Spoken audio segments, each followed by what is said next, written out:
जय हिंद दोस्तों, आज के इस क्लास में आप सभी लोगों का स्वागत है। तो दोस्तों, कई दिनों से ये क्लास बंद था किसी निजी कारणों की वजह से, लेकिन आज से फाइनली ये क्लास शुरू हो गया है और डेली बेस पे हम लोग लुसेंट का एक सीरीज यहाँ कवर करने वाले हैं। तो आज का हमारा टॉपिक होने वाला है आंग्ल फ्रांसीसी युद्ध। आंग्ल फ्रांसीसी युद्ध को कर्नाटक युद्ध के नाम से भी जाना जाता है, चूंकि तीन महत्वपूर्ण कर्नाटक युद्ध हुए थे अंग्रेजों और फ्रांसीसियों के बीच, उसी को आंग्ल फ्रांसीसी संघर्ष कहा गया है। तो चलिए एक एक करके इन तीनों युद्ध के बारे में हम लोग चर्चा कर लेते हैं। तो सबसे पहले बात करें तो सबसे पहले हम लोग बात करते हैं प्रथम कर्नाटक युद्ध की।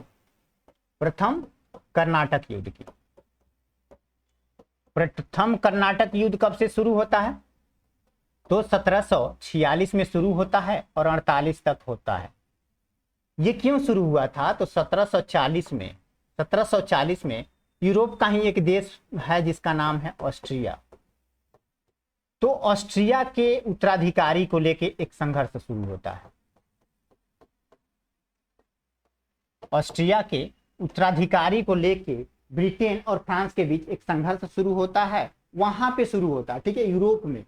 तो उसका असर 1746 में भारत में भी देखने को मिलता है। जैसे ही वहां पे एक संधि होती है, एक्स-ला-शापेल की संधि, और एक्स-ला-शापेल की संधि के द्वारा वहां पे ऑस्ट्रिया के उत्तराधिकारी का जो मामला था वो सुलझा लिया जाता है। तो 1748 में यहाँ पे भी दोनों कंपनियां आपस में युद्ध करना एक तरह से समाप्त कर देती हैं, ठीक है। तो 1740 में ऑस्ट्रिया के उत्तराधिकारी को लेकर ये युद्ध छिड़ता है कहाँ? यूरोप में। यूरोप में उसका असर भारत में प्रथम कर्नाटक युद्ध के रूप में देखने को मिला था, जो 1746 में शुरू हुआ था। ओके,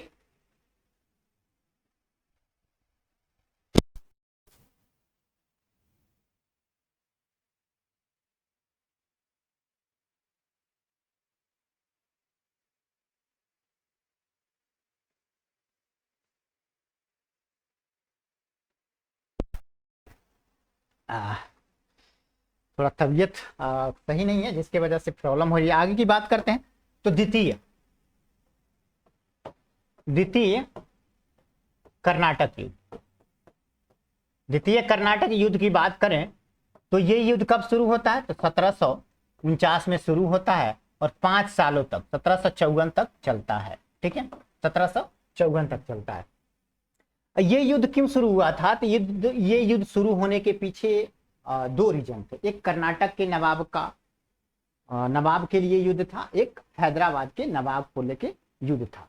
दोनों हैदराबाद और कर्नाटक के नवाब के लेके ये युद्ध शुरू हुआ था, जिसमें से सबसे पहले हम बात करेंगे कर्नाटक के बारे में। कर्नाटक में उस समय तत्कालिक शासक हुआ करता था जिसका नाम था अनवरुद्दीन। अनवरुद्दीन कर्नाटक का नवाब हुआ करता था। तो इसको अंग्रेजों का समर्थन प्राप्त था, जो उस समय तत्काल में अंग्रेज शासन कर रहे थे भारत में, ठीक है, अंग्रेज, उनका समर्थन प्राप्त था किसको?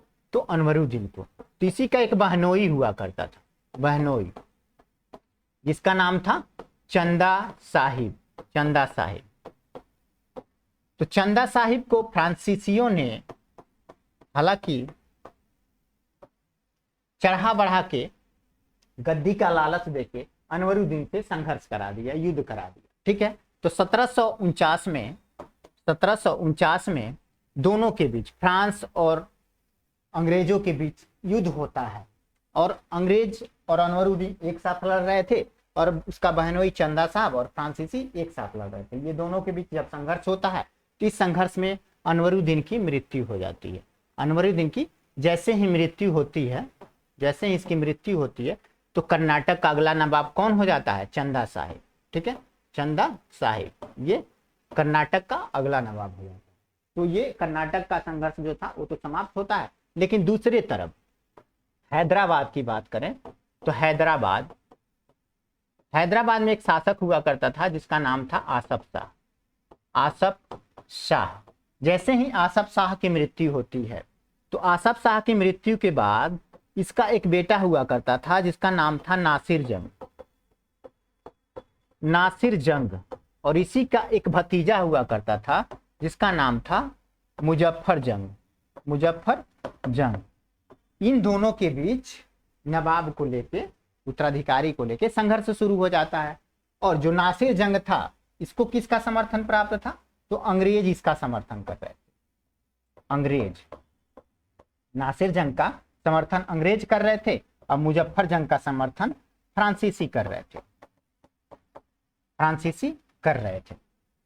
तो फिर क्या होता है, 1750 में अंग्रेज और फ्रांसीसियों के बीच एक संघर्ष होता है और उस संघर्ष में नासिर जंग मारा जाता है। ठीक है, नासिर जंग जैसे ही मारा जाता है तो अगला नवाब हैदराबाद का बन जाता है मुजफ्फर जंग, और मुजफ्फर जंग के हैदराबाद का नवाब बनते ही ये भी संघर्ष समाप्त हो जाता है। ठीक है, ये भी संघर्ष धीरे धीरे समाप्त हो जाता है।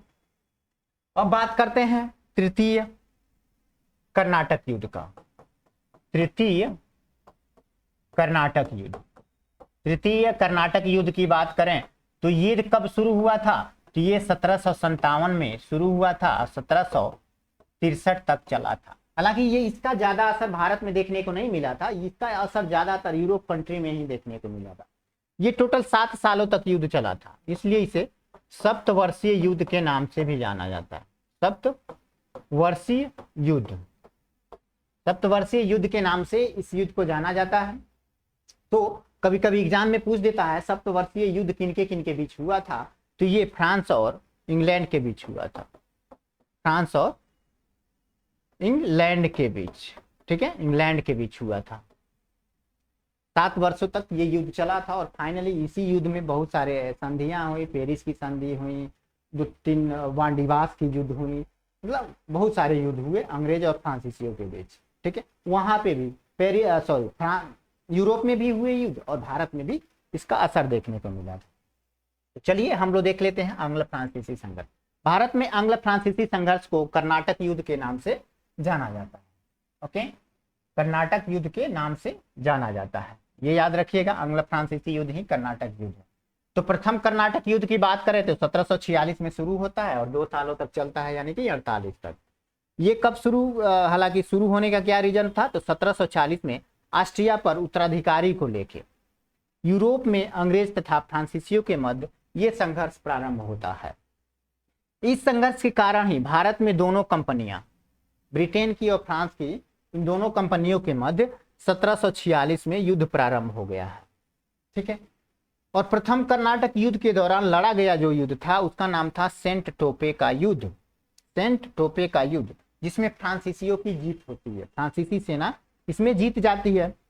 और प्रथम कर्नाटक युद्ध समाप्त कैसे होता है? तो 1746 में एक संधि होती है जिसका नाम है एक्स-ला-शापेल। एक्स-ला-शापेल की संधि होती है और इस संधि से ही ये युद्ध समाप्त हो जाता है। एक्स-ला-शापेल के संधि से जो उत्तराधिकारी का विवाद था, ऑस्ट्रिया के उत्तराधिकारी का विवाद, वो सुलझा लिया जाता है और जैसे ही वो सुलझा लिया जाता है तो ये युद्ध एक तरह से समाप्त हो जाती है। अब आगे की बात करते हैं तो द्वितीय कर्नाटक युद्ध। द्वितीय कर्नाटक युद्ध की चर्चा किए हैं। इस युद्ध का कारण क्या था? तो हैदराबाद व कर्नाटक के उत्तराधिकारी का विवाद बना था। ठीक है,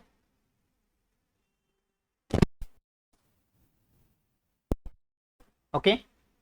कर्नाटक की बात करें तो कर्नाटक का नवाब जो हुआ करता था अनवरुद्दीन, उसके बीच और उसका बहनोई जो हुआ करता था जिसका नाम था चंदा साहिब, इसके मध्य विवाद शुरू होता है। और 1749 में फ्रेंच सेना की सहायता से एक युद्ध में अनवरुद्दीन मारा जाता है और जैसे ही अनवरुद्दीन मरा तो चंदा साहिब कर्नाटक का अगला नवाब बन गया। ओके, अब बात करते हैं 1750 की। 1750 में हैदराबाद के उत्तराधिकारी को लेकर एक संघर्ष शुरू होता है जिसमें नासिर जंग भी फ्रेंच सेना से संघर्ष करता हुआ मारा गया और मुजफ्फर जंग हैदराबाद का अगला नवाब नियुक्त हुआ। ओके, अभी हम लोग देखे हैं। अब आगे बात कर लेते हैं तृतीय कर्नाटक युद्ध जो 1757 में शुरू हुआ था। ठीक है, 1757 में शुरू हुआ था। उसमें कौन सी घटनाएं घटी थी? तो 1760 में अंग्रेज सेनापति हुआ करता था जिसका नाम था सर आयरकूट। इसके नेतृत्व में एक युद्ध होता है जिसका नाम है वांडीवास की लड़ाई। वांडीवास की लड़ाई होती है और इस लड़ाई में फ्रांसीसियों की बुरी तरह हार होती है। ठीक है, फ्रांसीसियों की बुरी तरह हार हो जाती है। फिर 1761 ईस्वी में अंग्रेजों ने फ्रांसीसियों से पांडिचेरी को छीन लिया। पांडिचेरी पे फ्रांसीसियों का कंट्रोल हुआ करता था, तो 1761 में जैसे ही, हालांकि बांडीवास की लड़ाई होती है, उसके अगले साल फ्रांसीसी अंग्रेजों के द्वारा पांडिचेरी को फ्रांसीसियों से छीन लिया जाता है। फिर क्या होता है, तो 1763 ईस्वी में एक संधि होती है जिसको पेरिस संधि के नाम से जाना जाता है, पेरिस संधि। इसके द्वारा क्या होता है, तो अंग्रेजों ने चंद्रनगर को छोड़कर अन्य प्रदेश लौटा दिए, फ्रांसीसियों को भी लो भाई, लो तुम भी यहाँ पे व्यापार करो, लेकिन चंद्रनगर अपने पास ही रखा था। ठीक है, जो 1749 ईस्वी तक फ्रांसीसियों के कब्जे में थी। क्या, तो चंद्रनगर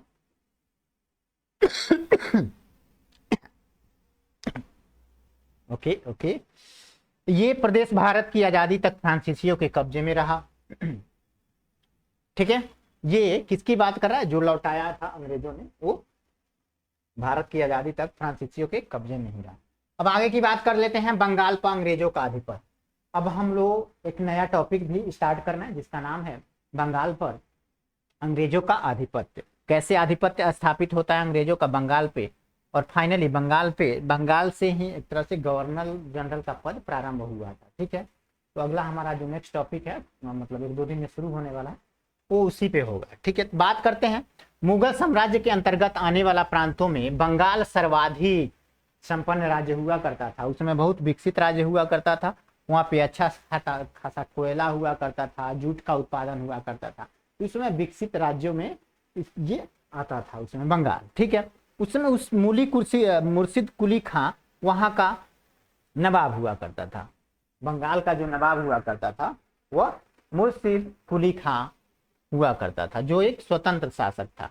लेकिन स्वतंत्र शासक होने के अलावा वो क्या करता था, तो नियमित रूप से मुगल बादशाह को राजस्व भेजता था, राजस्व यानी कर भेजा करता था। तो मुर्शिद कुली खां ने अपनी राजधानी ढाका से मुर्शिदाबाद, जो भागीरथी नदी के किनारे स्थित है मुर्शिदाबाद, वहां पे स्थानांतरित कर देता है। तो ये क्वेश्चन बनता है कि बंगाल की राजधानी ढाका से मुर्शिदाबाद किसने स्थानांतरित की थी, तो मुर्शिद कुली खां ने। ओके, इसने इजारेदारी प्रथा प्रारंभ की थी, जिसके तहत कृषकों को तकाबी ऋण दिया जाता था। अब ये तकाबी ऋण क्या था, तो खेती करने से पहले ही नवाब के द्वारा किसानों को ऋण दे दिया जाता था ताकि अच्छे प्रकार से खेती किया जा सके। इसी को तकाबी ऋण कहा जाता था। ओके, तकाबी ऋण। अब बात करते हैं इसका उत्तराधिकारी किसका, तो मुर्शिद कुली खां का। मुर्शिद कुली खां का उत्तराधिकारी होता है सुजाउद्दीन। सुजाउद्दीन के बारे में कोई महत्वपूर्ण चर्चा नहीं करने वाले हैं क्योंकि वहां से क्वेश्चन नहीं बनता। फिर सुजाउद्दीन का उत्तराधिकारी बनता है जिसका नाम था सरफराज। लेकिन 1740 में एक युद्ध होता है, 1740 में एक युद्ध होता है जिसका नाम है गिरिया का युद्ध। गिरिया का युद्ध में सरफराज को मारकर बिहार का ही एक सूबेदार हुआ करता था जिसका नाम था अलीवर्दी खां।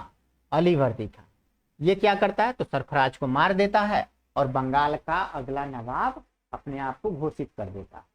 ठीक है, एक बिहार का रहने वाला था। देखो, इसने अपने शासनकाल में मुगलों को राजस्व देना बंद कर दिया। मुर्शिद कुली खां मुगलों को राजस्व नियमित रूप से जो भेजा करता था वो राजस्व देना ये बंद कर दिया, क्योंकि ये एक प्रतापी शासक हुआ करता था। मतलब इसके पास एक ताकतवर सेना भी हुआ करती थी, समझो, डरता उड़ता नहीं था मुगल शासकों से ये। ओके, अलीवर्दी खां ये क्या करता है, तो राजस्व देना अंग्रेजों को बंद कर देता है। इसके शासनकाल में बंगाल इतना समृद्धशाली बन गया कि बंगाल को उस समय भारत का स्वर्ग कहा जाने लगा। फिर क्या होता है, इसका उत्तराधिकारी, इसका दामाद सिराजुद्दौला बनता है। सिराजुद्दौला, ठीक है, सिराजुद्दौला के बारे में एक बहुत महत्वपूर्ण घटना है।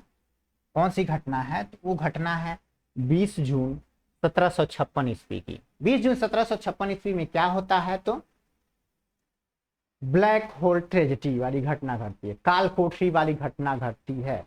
इसी के द्वारा ये कांड किया जाता है। ठीक है, सिराजुद्दौला के द्वारा क्या होता है, तो 20 जून 1756 ईस्वी के एक छोटे से कमरे में 146 अंग्रेजों को एक पूरी रात बंद कर दिया जाता है और 146 में से सुबह मात्र 23 अंग्रेज ही जिंदा बचे थे, बाकी 123 अंग्रेज खत्म हो गए थे। तो उसी को इसलिए उसको ब्लैक होल ट्रेजेडी कहा जाता है। ठीक है, ब्लैक होल ट्रेजेडी। ये घटना बहुत अपने आप में दर्दनाक घटना थी। अब सोचो, एक छोटे से कमरे में 146 लोगों को बंद कर दिया जाए पूरे रात, एक के ऊपर एक कचर कचर के उसमें ठूस दिया था पूरा। सुबह होते होते उसमें मात्र 23 लोग बेहोशी की हालत में किसी तरह जिंदा बचे हुए थे, बाकी 123 मर गए थे। तो टोटल के टोटल अंग्रेज थे। ओके, तो उसी घटना को किस नाम से जानते हैं? काल कोठरी की त्रासदी या ब्लैक होल ट्रेजेडी। कब घटित हुई थी? तो 20 जून 1756 को। इस घटना के जो रचयिता है उनका नाम है जेड हॉलवेरी। ये अपने एक किताब में लिखा हुआ कि क्या होता है, इनके अनुसार क्या होता है, तो नवाब सिराजुद्दौला जो था वो 20 जून की रात में 146 अंग्रेज व्यक्तियों को एक छोटी सी कोठरी में बंद कर दिया था। अगले सुबह 146 में से केवल 23 व्यक्ति ही जिंदा बचे थे, बाकी 123 टपक गए थे। फिर क्या होता है? फिर एक साल बाद इन्हीं के बीच, अंग्रेजों के बीच, यही घटना मुख्य कारण था इस युद्ध का, जिसका नाम था प्लासी का युद्ध। एक साल बाद 1757 ईस्वी में जून के महीने में अंग्रेजों और सिराजुद्दौला के बीच युद्ध होता है, जिस युद्ध को प्लासी के युद्ध के नाम से जानते हैं। प्लासी के युद्ध के नाम से जाना जाता है। ओके, तो प्लासी का युद्ध कब हुआ था? 23 जून 1757 को। अंग्रेजों के सेनापति उस समय हुआ करता था रॉबर्ट क्लाइव। तो रॉबर्ट क्लाइव और अंग्रेजों बंगाल का नवाब हुआ करता था सिराजुद्दौला। इन दोनों के बीच ये संघर्ष होता है, यानी प्लासी का युद्ध होता है। और जिसमें क्या होता है, तो नवाब का जो एक सेनापति हुआ करता था जिसका नाम था मीर जाफर, ये ससुरा धोखा दे देता है। ओके, 1757 ईस्वी की क्रांति, नवाब सिराजुद्दौला और अंग्रेज का सेनापति हुआ करता था जिसका नाम था रॉबर्ट क्लाइव। इन दोनों के बीच लड़ा जाता है, लेकिन उस समय सिराजुद्दौला का ही एक सेनापति हुआ करता था जिसका नाम था मीर जाफर अंग्रेजों से मिल जाता है और सिराजुद्दौला को धोखा देता है, जिसके कारण सिराजुद्दौला की हार हो जाती है। और प्लासी के युद्ध में अंग्रेजों के जीत के साथ ही बंगाल का अगला उत्तराधिकारी उसी धोखेबाज दगाबाज मीर जाफर को नवाब नियुक्त किया जाता है। ओके, तो मीर जाफर की धोखाधड़ी के कारण क्या होता है, तो पराजित हो जाता है सिराजुद्दौला। अब बात करते हैं, अंग्रेजों ने मीर जाफर को बंगाल का नवाब बनाया। बंगाल का अगला नवाब किसको बनाया, तो वही धोखेबाज मीर जाफर को बनाया। प्लासी जो है वो भागीरथी नदी के किनारे है, कभी कभी पूछ देता है। अब क्या होता है, क्लाइव के हाथों की कठपुतली नवाब, ये जो था मीर जाफर जिसने सिराजुद्दौला को दिया था, वो तो अब अंग्रेजों के हाथों का कठपुतली बन गया था, खास करके रॉबर्ट क्लाइव का। तो क्या करता है, रॉबर्ट क्लाइव के विरुद्ध थोड़ा सा ये जाना शुरू करता है मीर जाफर, उसकी बातों को नहीं मानता है। तो फिर रॉबर्ट क्लाइव क्या करता है, तो इसको हटाकर, मीर जाफर को हटाकर 1760 में इसी का एक दामाद था जिसका नाम था मीर कासिम, इसको बंगाल का नवाब बना दिया जाता है। ओके, इसको मीर कासिम को बंगाल का नवाब बना दिया जाता है। लेकिन मीर कासिम था वो बहुत बुद्धिमान व्यक्ति था, वो अंग्रेजों के झांसे में आने वाला नहीं था। वो भी धीरे धीरे अंग्रेजों के विरुद्ध जाने लगा, और जब अंग्रेजों के विरुद्ध जाने लगा, ओके, अब बात करते हैं, मीर कासिम ने अपनी राजधानी फिर से चेंज किया। पहले ढाका से मुर्शिद कुली खां के द्वारा बंगाल की राजधानी ढाका से मुर्शिदाबाद लाया गया था। अब इसने, मीर कासिम ने मुर्शिदाबाद को राजधानी कहाँ स्थानांतरित किया, तो मुंगेर स्थानांतरित कर दिया, जिसको उस समय मुगदलपुर के नाम से जाना जाता था। ठीक है, तो बात करें बंगाल का जो राजधानी था उसका क्रम क्या था, तो पहले ढाका था, फिर मुर्शिदाबाद हुआ, फिर मुंगेर हो गया। अब आगे की बात करते हैं बक्सर के युद्ध के बारे में। बक्सर का युद्ध कब शुरू होता है, तो 1764 ईस्वी में शुरू होता है। एक तरफ अंग्रेज थे, एक तरफ मीर कासिम, वही जो बंगाल का नवाब हुआ करता था, वो भी अंग्रेजों के विरुद्ध चला गया था, वो था। और एक अवध का नवाब उस समय हुआ करता था, जिसका नाम था सिजाउद्दौला। वो था, और एक मुगल सम्राट हुआ करता था शाह आलम द्वितीय। ये तीनों मिलके अंग्रेजों से बक्सर का युद्ध शुरू कर देते हैं, लेकिन फाइनली अंग्रेजों को ही ये युद्ध जीत, हालांकि अंग्रेजों का ही इस युद्ध में जीत होता है। और जैसे ही अंग्रेजों को इस युद्ध में जीत होता है तो उनको लग जाता है कि भैया 3 लोग मिलके हमको हराना चाहिए, लेकिन नहीं हरा पाए। उसको लग जाता है कि भारत के शासकों में, राजाओं में दम नहीं है, और हम फाइनली चाहें तो भारत में अपना आधिपत्य स्थापित कर देंगे। तो यही माना जाता है 1757 प्लासी का युद्ध और 1764 बक्सर की युद्ध के बाद अंग्रेजों ने भारत पे अपना आधिपत्य स्थापित करना शुरू कर दिया था। ओके, तो बात करते हैं बक्सर का युद्ध 1764 ईस्वी में अंग्रेजों मीर कासिम, अवध के नवाब शुजाउद्दौला एवं मुगल सम्राट शाह आलम द्वितीय के बीच हुआ था। इस युद्ध में भी अंग्रेज विजयी हुए, और इस युद्ध में अंग्रेजी सेनापति था, उसका नाम था मुनरो, हेक्टर मुनरो। ये क्वेश्चन पूछता है 1757 में कौन था, तो रॉबर्ट क्लाइव अंग्रेजों का सेनापति हुआ करता, लेकिन इस युद्ध में कौन था, तो हेक्टर मुनरो था। अब बात करते हैं अंग्रेजों के मैसूर से संबंध। अंग्रेजों की मैसूर, ठीक है, टीपू सुल्तान वाला मैसूर से अंग्रेजों का क्या संबंध हुआ करता था, उसके बारे में चर्चा करते हैं। तो बात करते हैं 1761 ईस्वी में हैदर अली मैसूर का शासक बनता है। मैसूर का शासक 1761 में हैदर अली बनता है। हैदर अली की मृत्यु हो जाती है 1782 ईस्वी में। और ये मृत्यु क्यों होती है, तो हालांकि अंग्रेजों और इसके बीच, मैसूर के बीच द्वितीय आंग्ल मैसूर युद्ध होता है, जिसमें हैदर अली हार जाता है, और हार में के दौरान ही, हालांकि ये सदमे को सह नहीं पाता है, उसकी मृत्यु हो जाती है। तो हैदर अली की मृत्यु 1742 ईस्वी में द्वितीय आंग्ल मैसूर युद्ध के दौरान ही हो गया। हैदर अली का उत्तराधिकारी उसका पुत्र बना, जिसका नाम था टीपू सुल्तान। वही टीपू सुल्तान जो 1799 ईस्वी में अंग्रेजों से संघर्ष करते हुए मारा जाता है।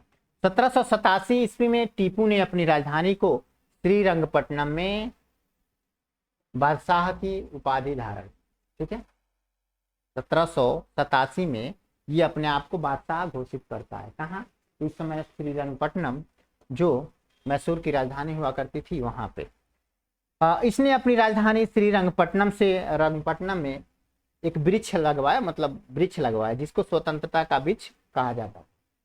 स्वतंत्रता का वृक्ष, ये क्वेश्चन पूछता है कि स्वतंत्रता का वृक्ष किसके द्वारा लगवाया गया था, तो टीपू सुल्तान के द्वारा लगवाया गया था। इसका मतलब सीधा होता है कि हम अंग्रेजों की अधीनता स्वीकार नहीं करते हैं, हम स्वतंत्र हैं अपने आप में, ठीक है, ये टीपू सुल्तान का कहना था। और साथ ही जैकोबिन क्लब का सदस्य भी बना। जैकोबिन क्लब के जो सदस्य थे वो अपने आप को अंग्रेजों से मुक्त रखते थे, ठीक है, अंग्रेजों का गुलाम नहीं मानते थे, तो उसका भी सदस्य ये अपने आप को बनाया हुआ। अब बात करते हैं टीपू सुल्तान। टीपू सुल्तान की मृत्यु श्रीरंगपट्टनम की आखिरी युद्ध यानी कि चतुर्थ आंग्ल मैसूर युद्ध के दौरान ही 1799 ईस्वी में हो जाती है। ओके, टीपू सुल्तान को शेरे मैसूर भी कहा जाता था। टीपू सुल्तान की जो राजसी झंडे थे उस पे शेर का तस्वीर लगा होता था, के राजसी झंडे, जैसे भारत का झंडा तिरंगा में अशोक चक्र लगा हुआ है, वैसे ही उस समय जो टीपू सुल्तान का राजसी झंडा हुआ करता था उस पे शेर का चित्र अंकित था। अब बात कर लेते हैं चारों युद्ध के बारे में जो अंग्रेजों और मैसूर के बीच हुआ, ठीक है। तो प्रथम आंग्ल मैसूर युद्ध कब होता है, तो 1767 में शुरू होता है और 2 सालों तक यानी कि 69 तक चलता है। द्वितीय आंग्ल मैसूर की बात करें तो द्वितीय आंग्ल मैसूर युद्ध 1780 में शुरू होता है, 84 में ये समाप्त होता है। उस समय जो अंग्रेज गवर्नर जनरल हुआ करता था वो वारेन हेस्टिंग हुआ करता था, ठीक है, वारेन हेस्टिंग हुआ करता था। तृतीय आंग्ल मैसूर युद्ध जो हुआ था वो कब हुआ था, तो 1790 ईस्वी में और 90 से 92 यानी 2 सालों तक ये युद्ध हुआ था। उस समय गवर्नर जनरल जो हुआ, यहाँ गवर्नर जनरल नहीं दिया होगा क्योंकि उस समय भारत का गवर्नर जनरल नहीं हुआ करता था कोई, बंगाल का गवर्नर जनरल हुआ था, ठीक है, इसलिए यहाँ पे गवर्नर जनरल नहीं दिया। तो बात करते हैं तृतीय आंग्ल मैसूर युद्ध जो 90 से 92 तक चलता है। उस समय जो गवर्नर जनरल हुआ करता था उसका नाम था कार्नवालिस। अब चतुर्थ आंग्ल मैसूर युद्ध की बात करें तो 1799 में हुआ था, जिस समय टीपू सुल्तान शासक हुआ करता था। उस समय अंग्रेजी गवर्नर जनरल हुआ करता था, उसका नाम था लॉर्ड वेलेजली। ओके। अब जो ये युद्ध हुआ था अंतिम चतुर्थ आंग्ल मैसूर में, उस समय देखो जो मैसूर की सेना थी उसके खिलाफ कौन कौन लड़ रहे थे, यानी कि कौन कौन अंग्रेज का साथ दे रहे थे। इधर तो अकेले टीपू सुल्तान था, बेचारा अकेले लड़ रहा था, लेकिन अंग्रेजों के साथ कौन समर्थन दे रहा था। तो इस युद्ध में मराठा, हैदराबाद के निजाम और अंग्रेजों की संयुक्त सेना मैसूर के खिलाफ लड़ रही थी।